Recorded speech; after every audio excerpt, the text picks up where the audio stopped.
Well, good evening, everybody. Welcome into 615 Preps Live, presented by AccuWorks to week two of the high school football season in Middle Tennessee. Chris, Scott, and Mark with you tonight, getting you ready for week two. We'll also have Tim Swift of Prep Redzone here in just a little bit to talk about week one and have some thoughts from him about what he's looking forward to for this week as well. Guys, a fun week, a long week, and an interesting week in the books. Let's talk about it. Yeah, lot. There were a few kind of finals that came across that were, a little eyebrow raising. The one that jumped off the page was East Nashville taking the 6A Collierville. Uh, the Eagles did a number on them, only allowing 7 points, getting like 5 turnovers. Great job by Coach Harris going out to West Tennessee and getting the win out there. That was incredible. I think I'm having a little bit of technical difficulty hearing you guys. Give me 1 second while we work on that. Mark, can you hear me? Yeah, I can hear me. Okay, well then we'll just talk I'm about the one Chris having the while problem. So Yeah. y'all talk amongst yourselves. Okay, well, I'll be back. the the other one that kind of jumped out at me was just how dominant Oakland looked against CPA. Mark, do you have anything that really kind of jumped out at you week one? Yeah, I mean, honestly, looking at the scores of everything, I think how close the Macaulay Lipscomb Academy game was a lot closer than I thought it would be. There was a lot of questions in the air with Dilfer coming back and definitely going up against a team like Macaulay. For them to hang in there and only be a 3-point game makes me a little more excited about, we'll talk about it later in the show, but the week two matchup for them. So that was definitely one. As I was going through the scores and looking at them, I was like, okay, they came to play. I think the score I had for them was a lot higher for Macaulay and a lot less for Lipscomb. So that was definitely something I like to see from the scoreboard after the weekend. Well, actually, I think you hit it right on the head. I think we all had that way. We expected that the Mustangs would improve. We certainly expected them to improve when Trent Dilfer came back. I just don't think we were ready for them to happen this quickly to where they could be competitive with a team that perennially is such a powerhouse as Macaulay is. No, yeah, exactly. And then I would also say probably another one maybe I thought was going to be a little more high-scoring game. I think a lot of us picked the other team to win was the Beach Green Hill game. That was kind of a shocker too to me. I think most of us went in thinking Beach was going to, we were talking about them being, competitive this year and having a chance to make a run at it, and to see the final score and the low score of that 15-13 was also something that was a little eye-opening from the weekend. Yeah, my understanding is they had a lot more injuries than a lot of us knew going into week one, and then with the suspensions, that didn't help. Their number one defender is out. One of their top offensive linemen is out. They still manage to jump out ahead 13-0 in the game before they actually, Green Hill came back and finally won it 15-13. But they had opportunities to take the lead, and it just didn't happen for them. It'd be interesting to see what happens with Beach when they get some of their healthy players healthy and get. They get London Parks back, their offensive lineman. He comes back this week. I think DK Williams, their outstanding linebacker and running back, is still out for this week, and so they're going to face a tough challenge. But that's the great thing about early in the season when you have these kind of issues. These aren't region games. Definitely, Chris. Yeah, we have Chris back? No, maybe. No. Chris is.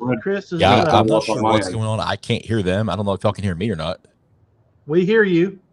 This is crazy. So working on it, but yeah, y'all keep after it, and I'll see if I can get it 100%. Part of the reason, part of the reason that we were late this evening, just to let everybody know, is that we have a new stream carrier, um, and you know whenever you have new technology, there's always a learning curve, and what we tried to test, and we're still in the beta series of trying to get this launched out, and because what it wouldn't allow us to go to Instagram.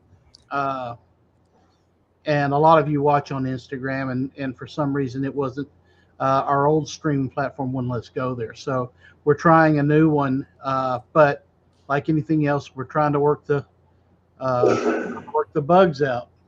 So let's look at some of the scores from last week. I know we covered a lot of it on the scoreboard show, but um, Antioch took care of business with Mount Juliet. The Baylor Brentwood Academy game, even though that score wound up 38-20, that game was a lot closer than a lot of people thought it would be. Um, and then some people thought it would be the opposite direction. It was a lot closer than the score indicated. Oh, absolutely. Yeah. I was, yeah. I mean, if you look up until the third quarter, BA was in the game.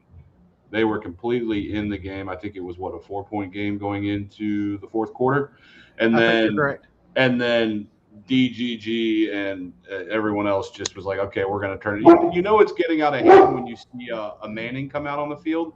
I mean, during a game. I know he was out there a little bit earlier. They got a play in for him, Yeah. but I mean, they exploded in the fourth quarter with 21 points, and I mean, it just at that point I was like, okay, yeah, this game's over. It was competitive. It was fun. Keyshawn Bowman had some big plays on BA's side, but just watching, I guess they dubbed him Spider-Man now. DGG, just some of the stuff he was doing, just it didn't look real, and I was glued to the TV for the entirety of that game. I wish I was actually down there. So. Yeah, there is just that's not fair for somebody to be a high school kid and to be that muscular, to be that athletic. I was looking at him. That's not a high school kid. That's a grown man with a mortgage. And the thing is, if you watched his after game, like when he was talking to the media, he's the most humble kid. Like, he's not cocky about it. He's not outlandish. He's out there to play football. He loves doing it. And I'm like, I know that next year when he's donning that orange and white, it's going to be even as exciting when we get to see that kid at the next level, because it's I've never seen anything like that at a high school level, a kid like that. Well, I'm pretty sure that the red and white of BA will be glad to see that he moves on, and the red and white of Alabama is probably going to be sad to see him come that way. So, and BA's got about 14 weeks if they want to have 13 weeks for a rematch maybe at some point. So they got 13 weeks to figure it out, hopefully. I think that they will. I think that is absolutely spot on. That these two teams should meet again. It's going to be really interesting to see. But again, can't count out some of the teams that are in there. Let's look at that. Talk about another game that was televised. Was that BGA St. Michael's Catholic School game on Saturday? Maximus Curry. That is another name that everyone needs to know. I mean, Bo Bryan, that was the big thing going in. It was the sons of big name people playing. I think Rivers actually went out hurt at some point in the game, which really stunk because I think that score probably would have been a lot closer than what it was. But Maximus Curry, I think yards after catch were 95% of his, I think he had almost 200 yards receiving in that game. And it was off screen passes. He took 80 yards. He's a freak athlete. Yeah, he had 140 yards receiving. And then, no, I'm sorry. Max Curry had 191. Yeah, you're right. Yeah. And then Maddox Porter had 140 yards receiving in that game. Another young man that, BGA just has it's almost an obscene amount of talent on that team. And and then Bo Bryan, boy, you want to talk about a coming out party. That was it. I mean, his efficiency, his accuracy, I mean, just the calmness for him to step up to that stage, and it was his turn to come out and on a national stage was huge. Yeah, and that's and to have that kind of poise, to have he had to be feeling at some point, no matter what anybody tells you, you've got pressure on you. You're going to have your. He had a lot of experience last year as a backup, but now it's your team. You're on ESPN. You know, your dad's. The spotlight's on you because of your dad and the coach on the other sideline, and to be able to internalize that, to push that down, and just play. And that was a tremendous performance. And I thought that it really was a great day for them to come out. I think that it's going to be tough for anybody to knock them off, but FRA is going to try, of course. But that team is just special. Yeah, they were. They were fun to watch, and to continue to watch throughout the season. They're going to be someone that everyone watches closely going throughout the season. Yeah. Joe Spear is checking in, says, "Hey, a show with Chris not talking. Great show." Yeah, we've decided that Scott and I are going to take over the show from now on. Yeah. We need to spice it up a little bit, That's right. Give him a break from talking. Yeah. Yeah, he has to carry so much, Yeah. Brent Clark's talking about Macon County. Macon County had traveled all the way out to Knoxville to take on Knoxville Fulton. Good game out of them. Defensively, they did really, really well. Cooper Carlisle, he had 5 tackles. They had 6 sacks, and I swear that's undercutting them. I know my stats right here say 6 sacks, but I swear those were double digits.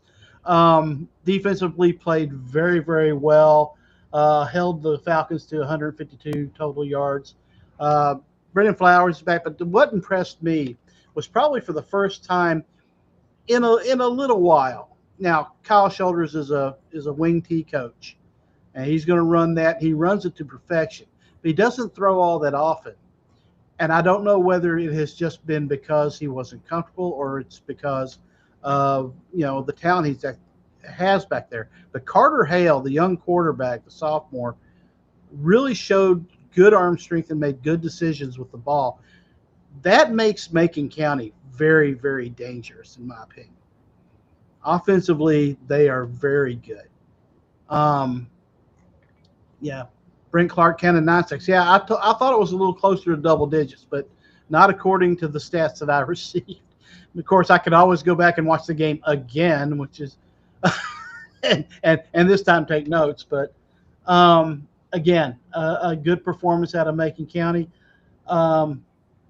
Another school that I wanted to look at, and I don't have stats on them, was Good Pasture. I've been looking forward to. I'm going to try to get out to a game this year. They've got some new talent that's really good. They pretty much took it to Glencliff. I really want to see how they do this week. But yeah, another game that was really, I don't want to say it was surprising, although if you see my picks, you'll say, well, you didn't see that coming, was the Pearl Cone game, Pearl Cone MBA. I was happy that I did not go back on my choice. That was not what I expected. I know last week I was like, wait, no. Yeah. And then I stuck with it. And then that was not what I was expecting at all. I mean, a 14-point loss to MBA, and there was a lot of questions around MBA and how well they would do this year. And Pearl Cone, was definitely up there amongst maybe some sleepers who could take some top teams off. But that 34-20 final was kind of almost a head scratcher for Pearl Cone, because you're going in high, and NBA having the season they had last year. It was really, I mean, it's hard to read into it. How, depending on what side you want to read, is NBA that good? Are they going to turn it around and have a heck of a season, or was it just a hiccup for Pearl Cone? Against them, it's hard to say after 1 week, but you definitely ask those questions of, okay, how is this season going to look at, after one game, and hopefully not judge it too much. Yeah, well, that's the thing about it being the first week. You really don't know until after week one. It's you can overreact to a lot of things with week one. I mean, you look at Pearl, you know they have firepower, right? You know they have really good offensive. Uh, you know they have a powerful offense, and two of their touchdowns come on pick sixes by a defensive lineman.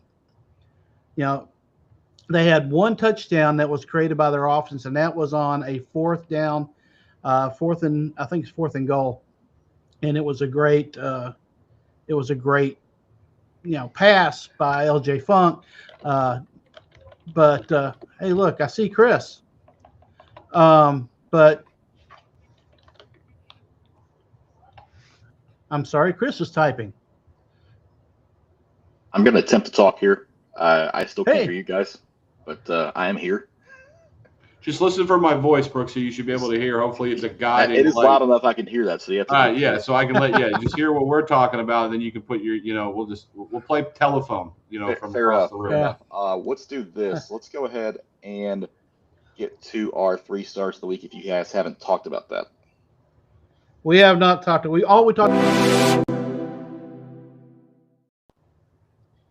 All right. So our 3 stars of the week are presented by Lookout Pest Control, and obviously, I want to thank them for sponsoring that this year. They just came on to do that, and let's get to those 8 finalists that you guys are going to be voting on from now through noon Friday. We'll start with White Creek's Dion Barnes, who threw 2 touchdown passes and ran for 2 more scores, including a 70-yarders. They had a road win at Franklin Simpson, Kentucky, 28-24. Bo Bryan from BGA, you guys, I heard you talking about it, 16-21 passing, 382 yards, 3 touchdowns in that big 41-18 win last Saturday at St. Michael Catholic down in Alabama. Station Camp's Braylon Dolan, 12 tackles, 3 sacks, 2 forced fumbles as they romped over Greenwood, Kentucky, 50-21. East Nashville's Jalen Mays, 3 interceptions and had 91 yards worth of returns in that big 19-7 win for the Eagles in Collierville. Mekhi Moshe saw this one firsthand, had 2 pick sixes, even though Procone lost to NBA. He definitely kept him in the game with those 2 interception returns for touchdowns. Colton Overbay for Station Camp, 17-26 passing, 247 yards, 5 touchdowns. Also ran 14 yards for 14 times for 48 yards. In Station Camp's win in Kentucky. East Robertson's Isaac Prince, 241 yards and 3 touchdowns on 33 carries in that overtime win for the Indians over Liberty Creek. And then Saturday night, Jacob Vaughn from Oakland, 193 yards on just 7 attempts and 2 touchdowns, including a 90-yarder, averaged 27.6 yards per carry in that 56-7 win at CPA. So those are the 8 finalists.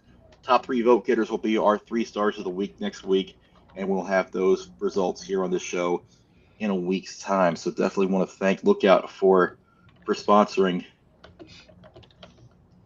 those 3 stars of the week this year. And with that, let's go ahead and bring in Tim Swift and let him talk about week 1.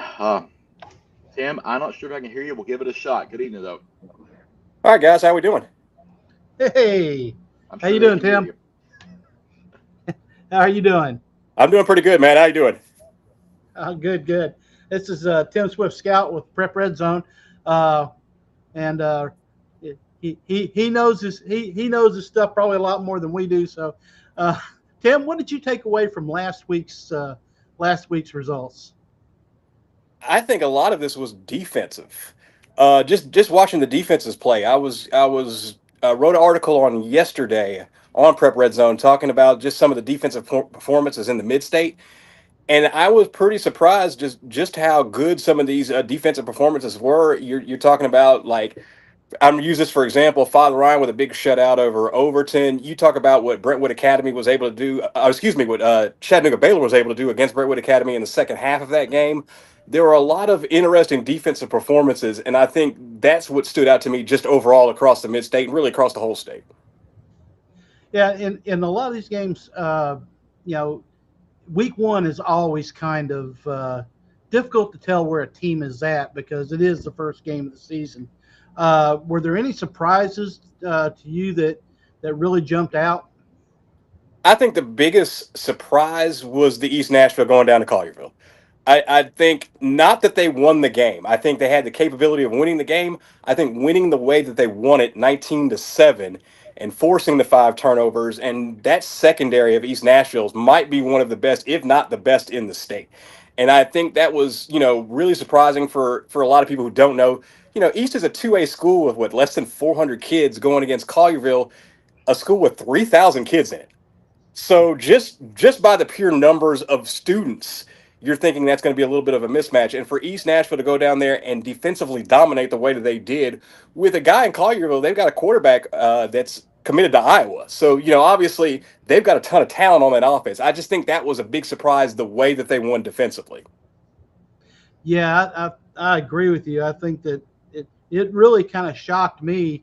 That they were able to pull that off. Chris, are you with us at all? I am. Hey, Chris. And I can hear you. He's back. Oh, wow. Sorry. Yeah.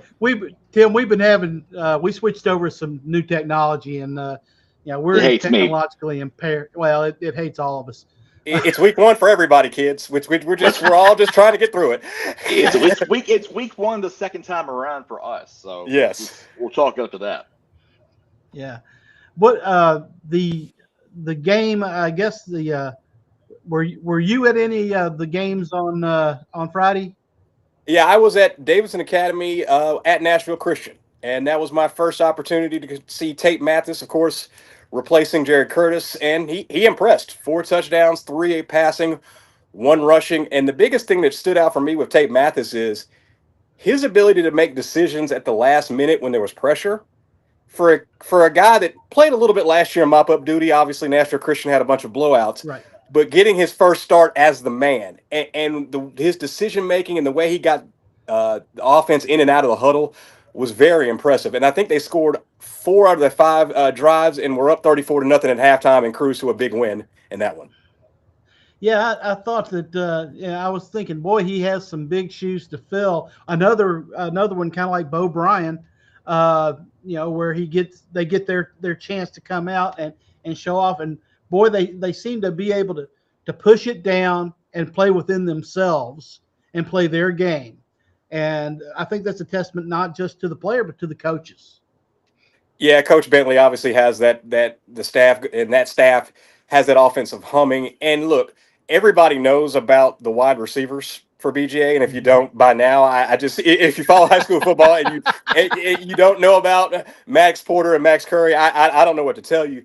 But the way that they were able to run the ball when they didn't need to throw, I think that was impressive. And I think that this offense is going to hum the same way it did last year. Yeah. Yeah, I know FRA will give them their best shot, but it's kind of hard to see anybody standing in front of that train without getting run over. Tim, let's cycle back for a second to Nashville Christian because they go to Ensworth this week, and we all saw what happened when these two teams played last year, that overtime thriller over there at Nashville Christian. What do you see out of that game this week? Do you think we see something similar? I think we see a close game. I lean towards Ensworth this time around. You really like EJ Gibson and what they do offensively. But Nashville Christian has some unsung guys on the line. Colin Romero, Matthew Newberry. I wanted to shout those 2 guys out because they were very impressive last week on both sides of the line. But most of the time, there's going to be defensive side of the line where they're going to have to be having focus against that Ensworth run game. I see a close game. I lean towards Ensworth. Obviously, the offense isn't going to be as dynamic for Nashville Christian. You lose TJ Ward, you obviously lose Curtis, and you lose a couple of other playmakers. They still will move the ball. They're just not going to move the ball necessarily in the same way that they've done the last 3 years. Oakland CPA. A lot of us probably thought that was going to be a lot closer game than 56-7. Your impression on those? Oakland, I don't know, man for man, outside of maybe Baylor, is the best team in this state. I just, regardless of classification, private, public school, however you look at it, I just think 1 through 22, you look at the amount of guys that are getting FBS offers, FCS offers, and you just go down the list. It's an incredibly impressive list. And you want to talk about how BGA in D2 2A is going to be pretty hard to stop. I have a hard time seeing who's going to stop Oakland in 6A, especially after watching them in week 1. Yeah, given that Jacob Vaughn only had 7 carries and still put up nearly 200 yards. Yeah, it pretty much every carry I saw was a clip. That was like it was a 30 or 40-yard clip for a touchdown or an 80-yard clip for a touchdown. That's pretty much all I saw when I was following the game online on Saturday. We're talking with Tim Swift, scout for Prep Redzone. Tim, you cover a lot of the metro schools out there. That's usually where I see you at. Talk about some of the programs that you think this year that we really need to keep an eye on.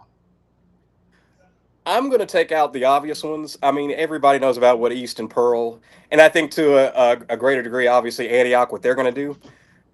I'm intrigued by this Stratford team, and I'll give you a couple of reasons why. One kid, Justin Williams, 6'2", 225-pound edge rusher. I watched him in the first scrimmage back about a month ago, and there was this kid who was just coming off the ball as if he knew the snap count. And then week 1, he has 3 sacks and 5 tackles. So when you have a guy who disrupts defensively, it makes a difference. And you add the fact that you got a kid, Jonathan Fredericks, came over from Hillsborough. He's now at Stratford. Solid quarterback. He has an offer from Eastern Kentucky. And I think he solidifies the quarterback position for them. And a lot of times, especially with these metro schools, if you can solidify the quarterback position and you got 1 or 2 guys who disrupt on defense, they're going to be interesting. Obviously, White's Creek as well. I would be remiss if I didn't mention them. Deion Barnes, Darius Holland, those guys, that offense is going to be explosive. They went up and got a big win against Franklin Simpson, Kentucky in week 1. That's another team to watch out for. Of course, they were 7-3 last year, didn't make the playoffs. But I think White's Creek going to be in the mix as well. And also Maplewood. I know Maplewood's going to go through their probation period this year, and they're on suspension for this year for two AA violations. But I really like what Maplewood and Coach Simpson are doing defensively, and I think that's something to watch out for this year. It's White's Creek. I mean, obviously the way they finished last season, they're just a tough finish last season that slid all the way back out of the playoffs. Now they don't have to worry about that because you mentioned Maplewood, their penalties, they're not going to be able to play in the postseason. So every team in that region is going to be postseason bound other than Maplewood. Does that take any pressure off the Cobras when they try to go for a region title this year, or are they still kind of feeling it from last year? I think those 3 losses at the end of last season, I think no matter what Maplewood's going through with their violations, they want to erase those losses. I mean, we were talking, the way we talked about White Creek those first 5 weeks, they're putting up 40, 42 points a game in that first half of the season. And the offense just kind of fell off. And I think the biggest thing is I think they're going to be a little bit more balanced with their run game this year. And obviously everybody knows about Barnes and Holland and their passing game. I think a better run game will serve them in October when it really gets down to it in some of those tough region matches.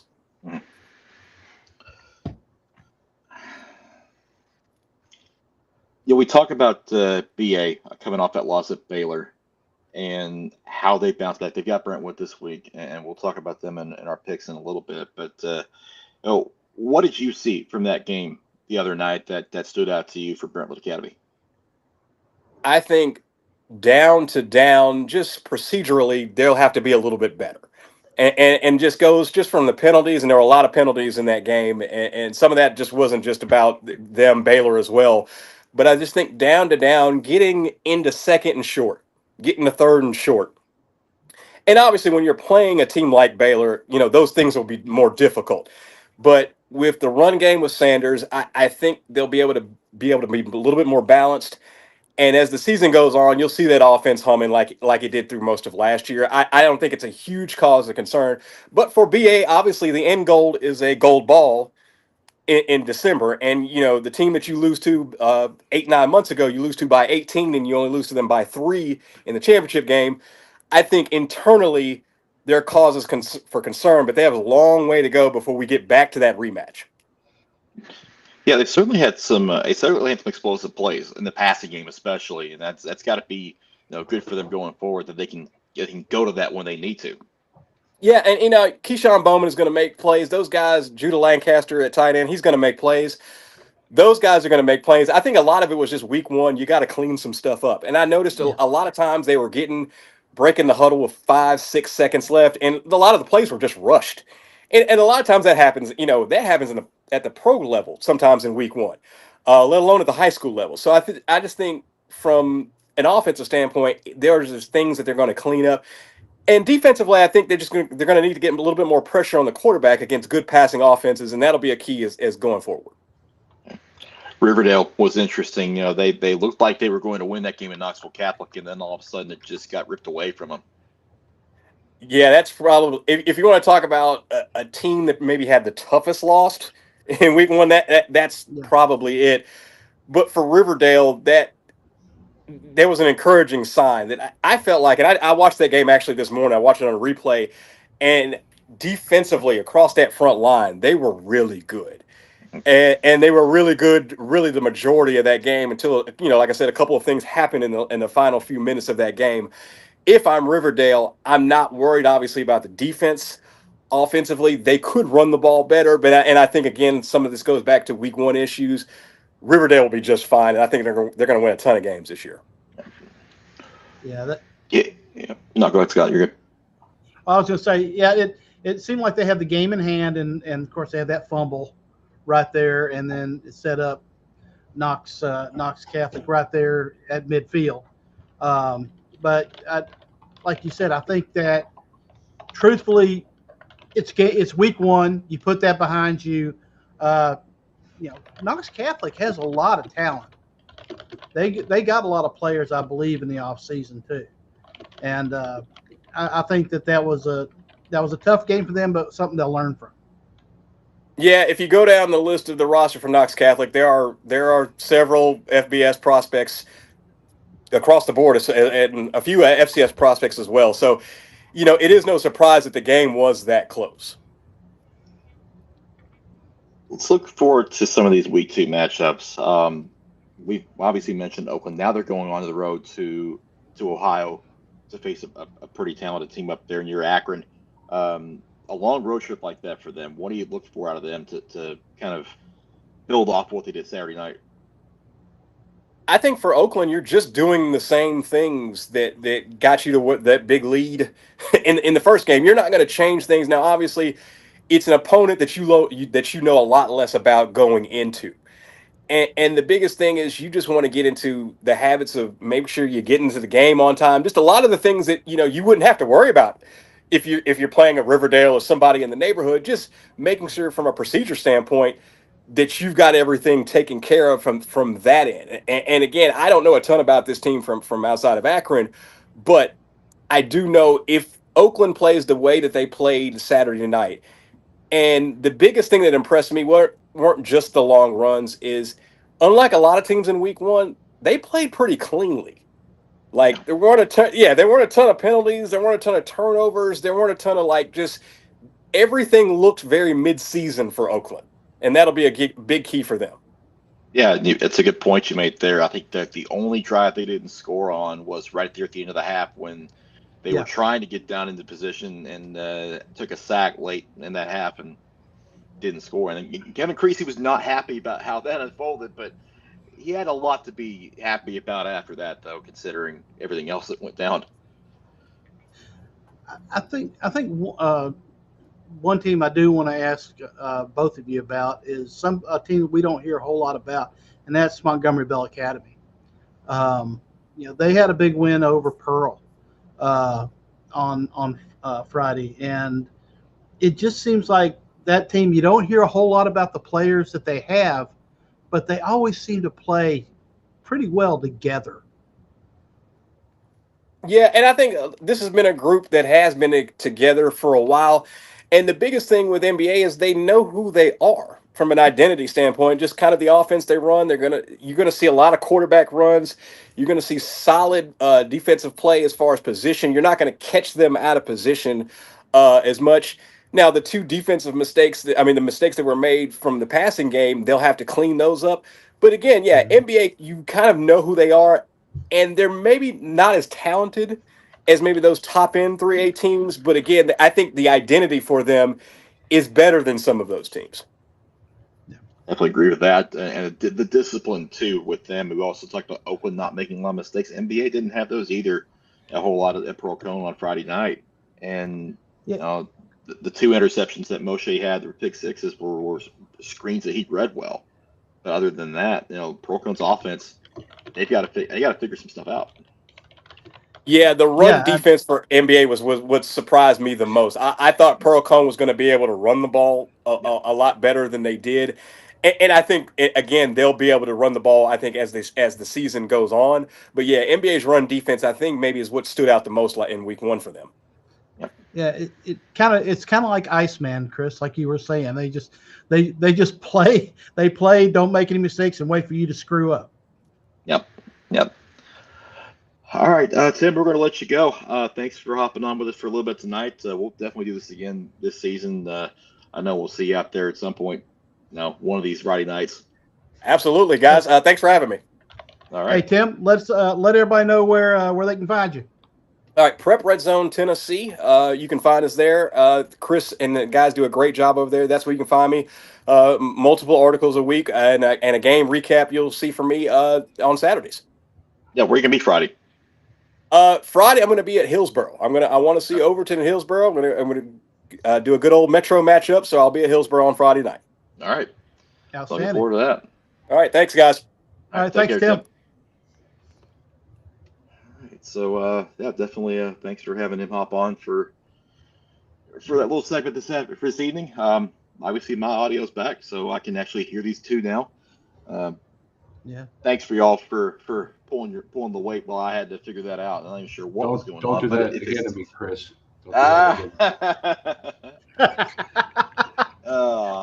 Fair enough. Well, I mean, throwing me right in the deep end.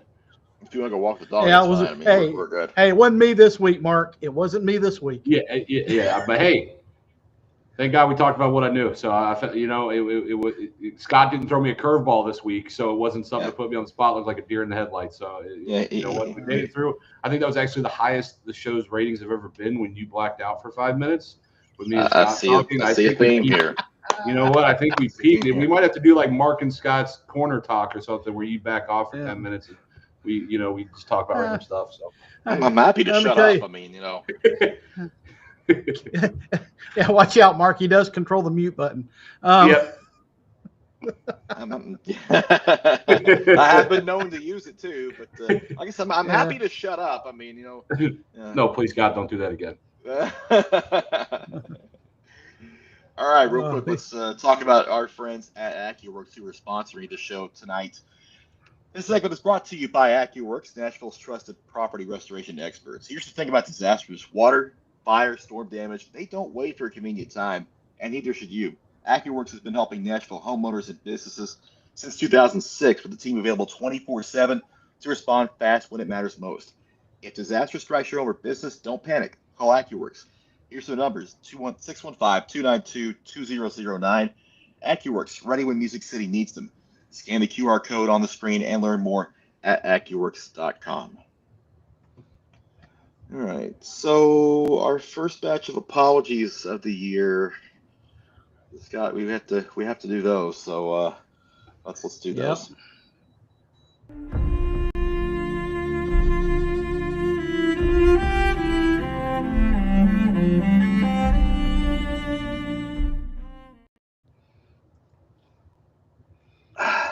And you get to go first. I did mine on a video. I did mine on the field. Did you not get that? Oh, I'll do it now, but I'll make sure it gets posted because I apologized to Gallatin on Friday night to Coach Straub. And what I'm saying is, Gallatin, I didn't recognize your game. You came out and you showed me that I was wrong. I was washed in the green wave on Friday night, and I was there. I just didn't believe. I had backed at Hendersonville, and I lost faith in the Green Wave, and for that, I am terribly sorry, and I'll apologize.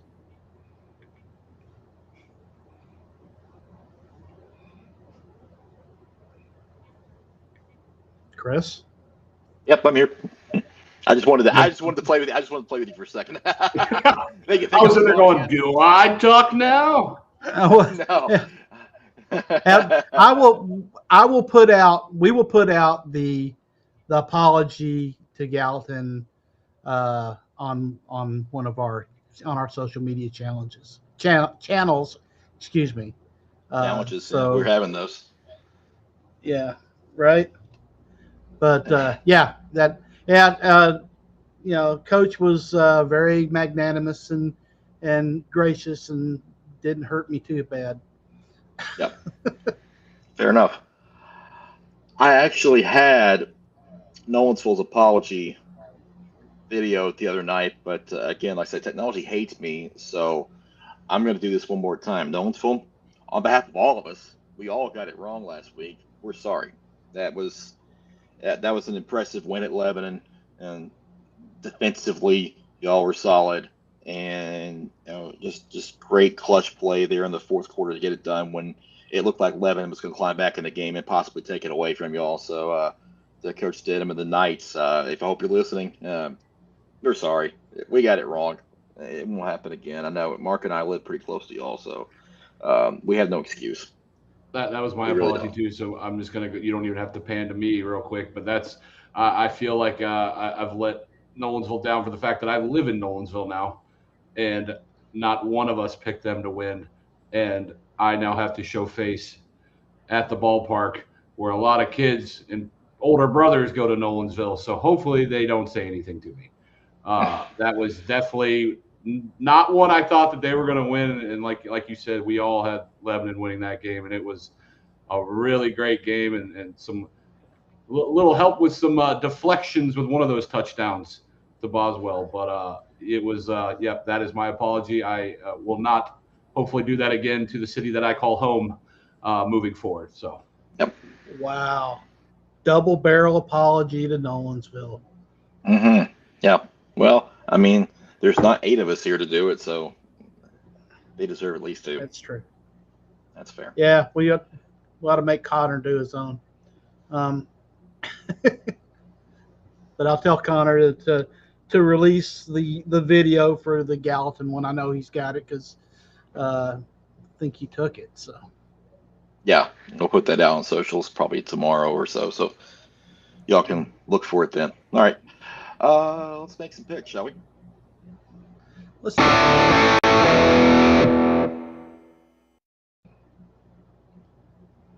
I wasn't ready for that again. Scott, was that louder or? No, that actually was less unusual. Okay. I can actually hear out of one ear. We don't want to lose your hearing, so that's kind of important. All right, let's see. Load these picks up so y'all can see them on the screen here. Speaking of Scott, well, Scott's in first place after a week. So stop the season. That? Stop the season. Yeah, stop the count, huh? That's what he's saying. Stop the count. All right. Yeah. I just want to be known that it was my first time doing this and I beat Chris. So I'm just going to go ahead. God, here we go. I'm going to go ahead and just take that W, not having ever done this before. And just look at that. Now. Yeah, I'm just, you know what? I'm going to remember this for the rest of my life for the sheer fact that screenshot now. It'll last longer. Hey, mine says 42, yours says 41. So for now, oh, yeah. It's only going to get worse, man. We're going to be yelling down to you at the bottom by the end of the season. We got 15 weeks to go, and I've been at the bottom before, so I know how to get away from it. Yeah, the sad thing was my doggone top 10 score was horrible. I don't want to hear it. Oh yeah, I did better than you too. So that's 2. Yeah. I can't do what I want to do here. This is a family show. I'll hear from him afterwards. Also, get him. Connor's chimed in. Has he now?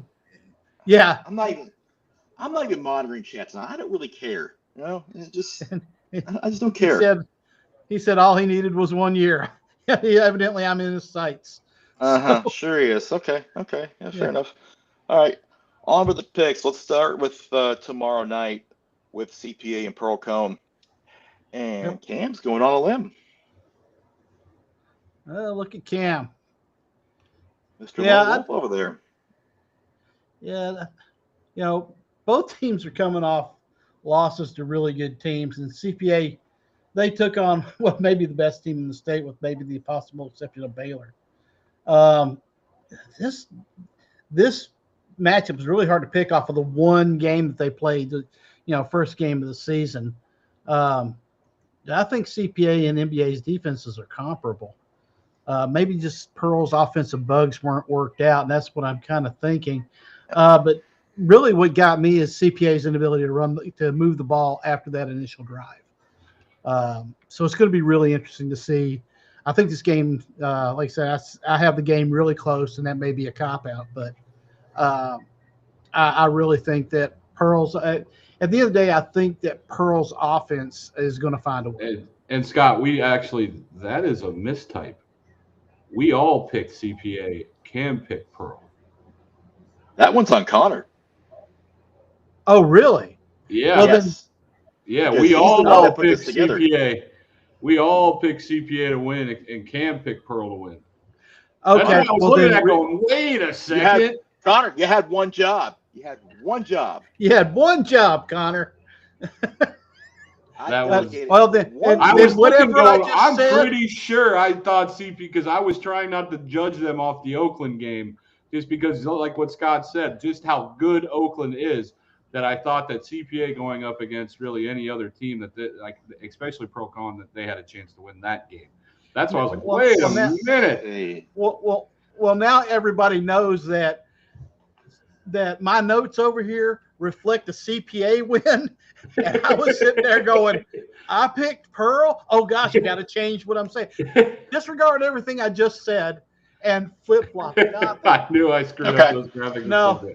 Hey, that's here's the thing. As long as you acknowledge it. Here's the thing. Defensively, they hit tough. I don't know if CPA has all their pieces in place yet, but I am not messing with CPA, man, again. Yeah. No, you know better than that. Yeah, and that's why I was picking CPA. All right. So Cam went Pearl. Okay. Yeah.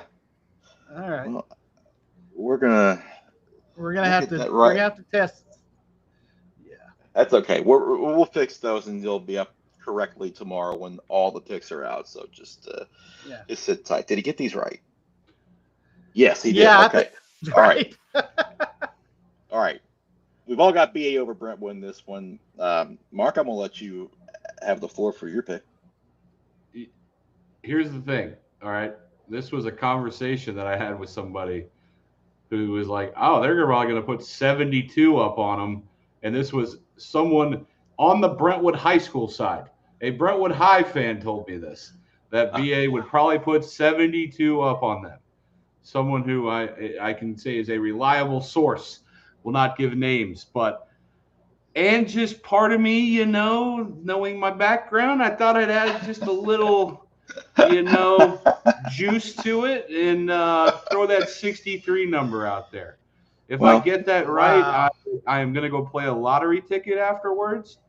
But that, like I said, just from what I had heard from people who I talked to over the weekend about this game coming up and just some of the stuff, I was like, we're going to go big. Hopefully you realize it's not that big of a win, but I just think Brentwood Academy is going to, I hate saying this on here, but boat race them. You do realize if Brentwood does manage to pull this off, you're going to have to apologize in person to Brentwood. Yeah. And as a Ravenwood guy, that's going to hurt. That's going to hurt a lot. Oh, yeah. Well, I really, I will eat that crow if it comes to it. and I will stand on that. But for the time being, yes, I am saying 63-14. Okay. Yeah, Stand up business. I think that, well, Brentwood, they did turn the ball over 4 times against Smyrna. I think in this one, they're going to have to win the turnover battle 2-1 at least, maybe even 4-1. They are going to have to play a perfect game. I just think that Brentwood Academy is that loaded. Yeah, I don't even know if time of possession will even matter here. Even if Brentwood were to hold the ball for 35 minutes, I don't know if it would matter because BA's got the big play potential. It's just going to be tough. It's going to be tough for them. BA's got a big chip on their shoulder. They really want to bounce back after last week and prove a point. And what better way to do it with somebody who's a mile and a half down the road? And honestly, I would probably have that score like that with whoever they were playing in week 2 after that game.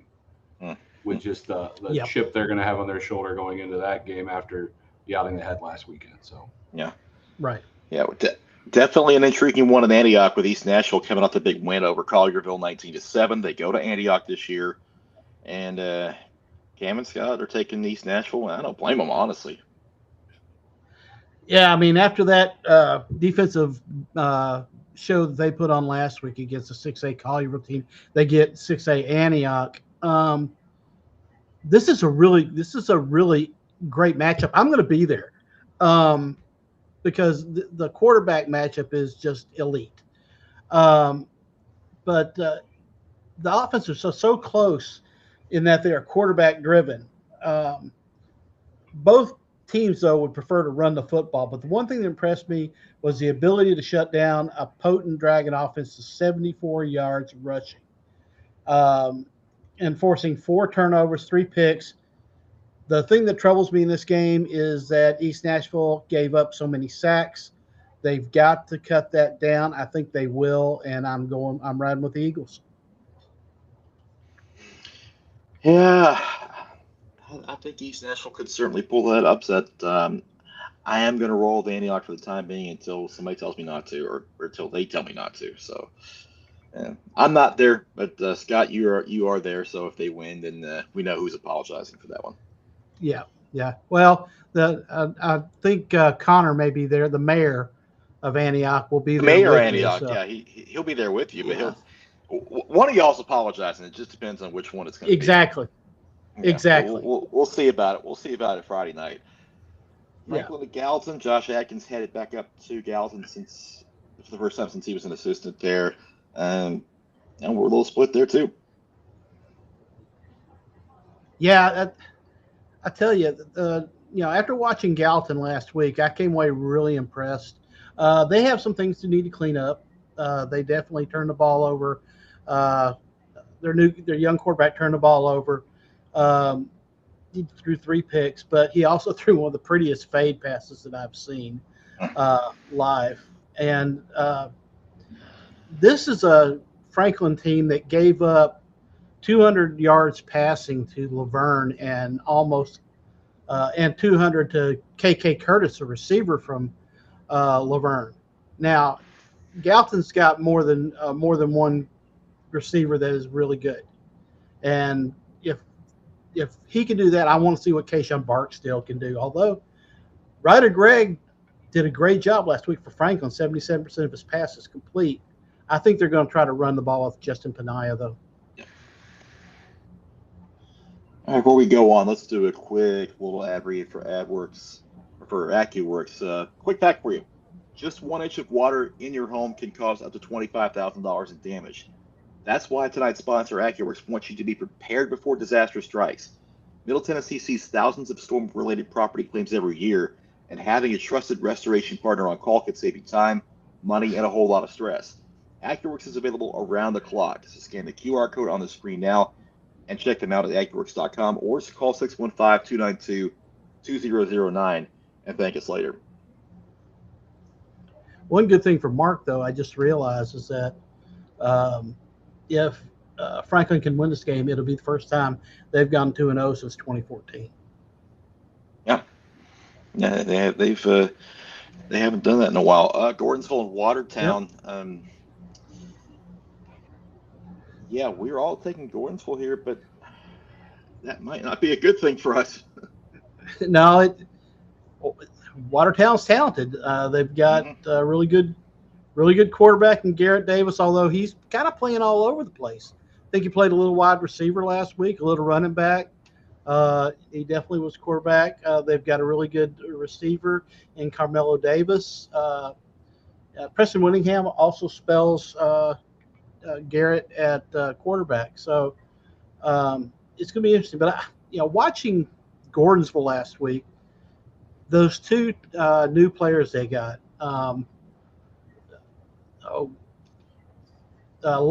Ryan Lyons and Cecil Ketchum. Cecil Ketchum's a running back. He and Booker are like thunder and lightning in the backfield. And they wore the heck out of Coalfield down. That eventually it was just Coalfield got ground down late, and it's just kind of like trying to play against a relentless glacier. You're not going to stop it. So, and then Ryan Lyons is just he's really good. Probably has the best speed of anybody they've had in a while.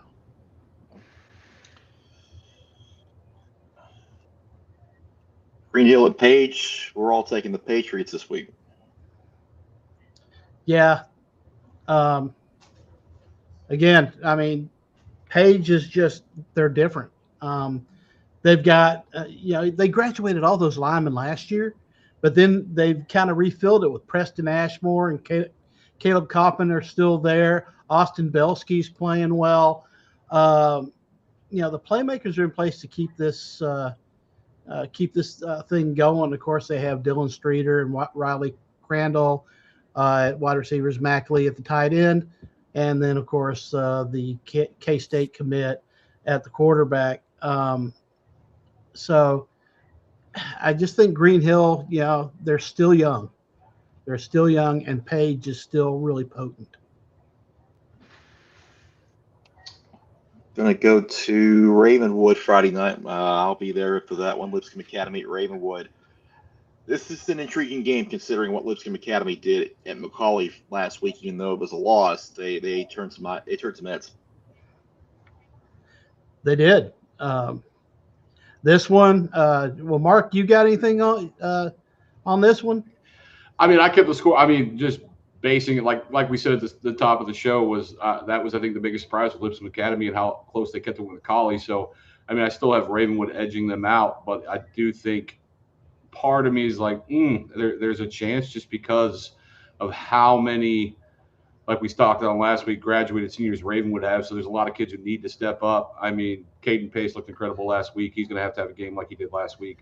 Not necessarily needing 3 touchdowns from him, but he's really going to have to set the tone on the ground so that, Brooks Brown can have the opportunity to air it out. But, I mean, also with Lipscomb Academy, like I said, just the way they played last week, I think this is going to be a super close game and could come down to the very last minute. But I'm always going to stay tried and true with, that pick with Ravenwood. I really, this is me being contrary is what it is. Because I looked at this game and I really thought they're close. I looked at what Lipscomb did last week and I fully expect that Trent Dilfer is going to go to his bag of tricks like he did last week. Last week he did a wide receiver pass. He did a hook and ladder, and both were performed to perfection. One was a touchdown. One was about a 30-yard gain. I just really like any team that can take McCauley to overtime is tough. And I just thought that, coming off of that game, these kids, if Trent Dilfer has them believing, they're going to be tough. But I really dislike picking against Coach Rodriguez. The guy just is so passionate. He is, but in this particular case, this is one of those ones that I just went with a gut. Wait, receiver passes, hook and ladders. Who does he think he is? Dan Campbell? Well, either that or Hal Mummy. There's that. All right, Nashville Christian and Answorth. Connor's going lone wolf here. He's going to drive at Nashville Christian with the rest of us are on Answorth. Yeah, that was. I was watching the Nashville Christian game, and like Tim said, no Jared Curtis, no problem. right? He's doing his Yep. best to make people forget about that other guy. The Eagles didn't run much in that game because they really didn't have to. They had their back scored twice, one through the air, once on the ground, Hudson Smith. But what really got me thinking was that, last year, they really had that bad loss against Nashville Christian in overtime that they lost, which that was the game that really, I think it's been noted by Jared Kurtz, that was his favorite game of all time. Because it was not only was it a great win, but it was also the game where, if you remember, Chris, last year was all he hasn't beaten anybody out of single. Right. Yep. And this was a game that kind of, Nashville Christian stuck out their chest and said, how about them apples, right? That loss stung Ensworth so bad that the next week they went out and beat the heck out of McCallie. And I think they've got a long memory. Not only that, but you have E.J. Gibson, who's still he's still a man on a mission after that snub for Mr. Football, and his offensive linemen remember that. You got the Coles boys up front, and they are trying to get him. They're trying to get him on that podium. I just think Ensworth is going to be focused in this one. Yeah, I think for Ensworth too, just another side note, it would be nice for them if they could snap the area's longest winning streak, as Nashville Christian has a 24-game win streak entering this game. Longest of anybody in this area. Yep. I think for those reasons that Ensworth has a little added incentive. Yeah. One that's been pretty interesting to think about, Station Camp at Rockville. Rockville went to Indy last week and won. Station Camp put up 50 in Kentucky in week 1. Station Camp offense against Rockville defense. That's kind of where these picks are leaning. Rockville guys think the defense wins. Station Camp guys think the Bison offense gets it done. So interesting to think about it. Yeah. The reason I want Station Camp is I think their defense is a little bit better this year. I went out to their scrimmage against Green Hill, and I know it's a scrimmage and you can't hang your hat on it, but their defense looked a little bit better. Their offense is just great. I mean, if there's a team out there putting up video game numbers, it's the Bison, right? And if it's a video game, then Colton Overby's Tron. He does it all. He had 5 touchdown passes last week. Scott, and then, just real quick, I think 70% of our audience is not going to know that reference. To say, I was like, Scott's showing his age right now with the Tron video game reference. Hey, Tron Ares just came out like a year ago. I know what you're talking about. Most of them are not. Yeah. Every high school kid, if they watch this, they're going to go, what? Okay, how about Sarge? I don't even know what that is. Okay, you guys didn't watch Red or Blue either. Anyway. All right. Yeah, I'm old. Okay, got it. Yeah. But I tell you who's not old, Braylon Dolan. They moved him to linebacker, and last week he had 12 tackles, 3 sacks, 2 forced fumbles, a partridge in a pear tree. I honestly think this kid is just really, really good, and they are playing very well. But, gosh, this was another game that is just, I really like Rockville. I really do. And if they were another region without Oakland and Riverdale, they might win it. It's just they're in that Rutherford County region. I like both of these teams. I just think Station Camp this time pulls it out.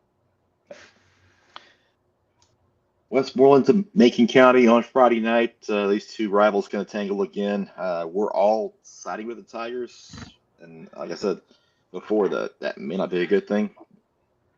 Well, I need to see another week out of Westmoreland. Really, they had a really good week against Allen County. I really don't know how good or bad Allen County is, being a Kentucky team. Xander Hodge had I think a passing touchdown, a couple of rushing touchdowns. They had a 98-yard. The running back Cook had a 98-yard run for a touchdown. But Macon County went out all the way to Knoxville and dominated defensively. They really got after the quarterback. I really like their linebackers. I think that for the first time in a while, they've got a quarterback that can sling it in Carter Hale if necessary. I'm trying to figure out the Brent Clark. Yeah, Brent mentioned earlier that Macon went wide out, 3 wide, and he about fainted. Yeah, which is true. I mean, if you go back and watch that game, you see a Macon County team that just grinds, but they actually have the ability to throw the ball as well. So, and you know that Kyle Shoulder's like a kid in a candy store then. Yeah, Macon's won the last 6 in this series, dating back to 2020. Last Westmoreland win was 2019, and the last 3 years have been 20-plus point Macon wins. But I think Westmoreland's going to play them a lot tougher this year. I agree. I think this Westmoreland team is really good. We'll see. It's hard to tell, like I said, off of 1 week. Yep. And that's all of our picks for this week. So I think Mark's typing furiously on his keyboard to getting the script ready for our final words. So let's get to them.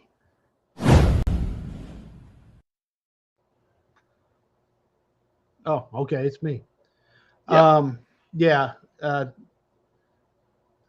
Last week, unfortunately, after the Pearl Cone game, a young man was murdered not far from the property. Cameron Frierson.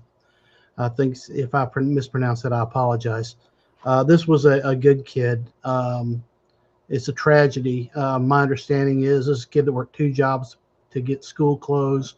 But the one thing that really bothered me about this, more than anything, was the very first thing you see. This wasn't on school grounds. It was a street over.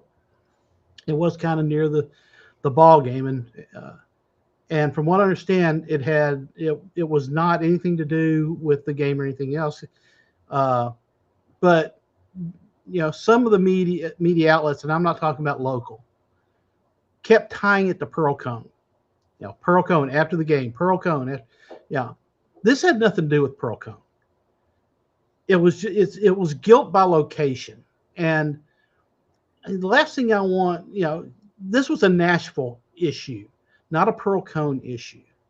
And I don't think it's fair to equate the kids over at Pearl Cone with this kind of violence. And this violence has no business in our state, in our city, in our country, quite frankly. But the fact is that the coaching staff, the teachers, the kids over there, they're good people. And to associate them with this tragedy, I think is unfortunate. Those kids are doing the right things. Those kids that I've met, they all are good kids. The coaches want the best for them. I just think that it's unfortunate to tie something this tragic to a school that had nothing to do with it. And that really kind of just makes me sad, because it all the hard work that those coaches do, all the good that the kids do and in the community and things like that, like working at Second Harvest Food Bank, I know they did that. It's kind of thrown to the side. We as media have to do better. And I just think that it's just been on my mind, and something's been sitting on my heart. So sorry, my dog is going crazy. I'll have him do the last word. But no, definitely what Scott said too. Prayers to that family.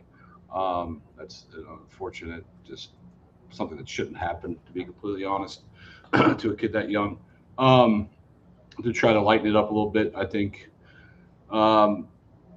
Hopefully, in my final thoughts of the night, hopefully I am not going to be standing on Brentwood High's field next week after they upset Brentwood Academy. That'll be something I don't know if I'll ever be able to live down, and the people that know me will hold that over my head for a very long time. But no, I'm, it's like I said, just being again new to this. It's been a lot of fun the last couple of weeks. I will be going with Chris out to the Ravenwood Lipscomb Academy game on Friday night. Excited for that. Also, just excited for all the other matchups that we talked about tonight. That hopefully there's a couple upsets that we see. Hopefully we get to talk about those. But God, I really hope I don't end up on an apology video for Brentwood High School. So we'll see what happens. Yeah, I don't really want to have most of the time be about tragedy or death or anything like that, but I can't help thinking about the last 24 hours since Dolly Parton passed away, and just remembering the type of person that she was, and it got me thinking about how we treat people in our day-to-day lives, and I got to be better. I got to be better about how I treat people in my day-to-day life. I understand that, and it's kind of had me thinking about that, and I hope that if you remember anything about Dolly Parton, is that the type of person that she was, the humanitarian that she was, above all else. Um, Her imagination library is one of the greatest things that has ever come along in our generation, just because of the good that's doing for so many kids, and I hope that you'll remember that as the days go on, and maybe take a page out of her playbook and treat each other with a little more kindness and respect, because honestly we could all use it. But that's kind of been on my mind the last 24 hours. And on a lighter note, uh, thank you all for hanging with us with these new graphics and basically our platform and everything, because technology can be a little bit of a bug sometimes, and we got through it. And that's the main thing to take away from tonight, is we got through it. And that's it for us tonight. So thank you all so much for joining us for 615 Preps Live, presented by AccuWorks. We will see you all Saturday at 9 for our scoreboard show, and we'll have highlights from the games we're going to be at and all the scores, and hopefully a lot of good stats too. Looking forward to another great week of football, week 2. We're here finally. The next 15 weeks are going to be a lot of fun, and hopefully get out and have good weather and have great games. That's the whole point. So until then, for Mark, for Scott, I'm Chris. Thanks for joining us tonight, and we'll see you guys Saturday at 9. Take care, everybody.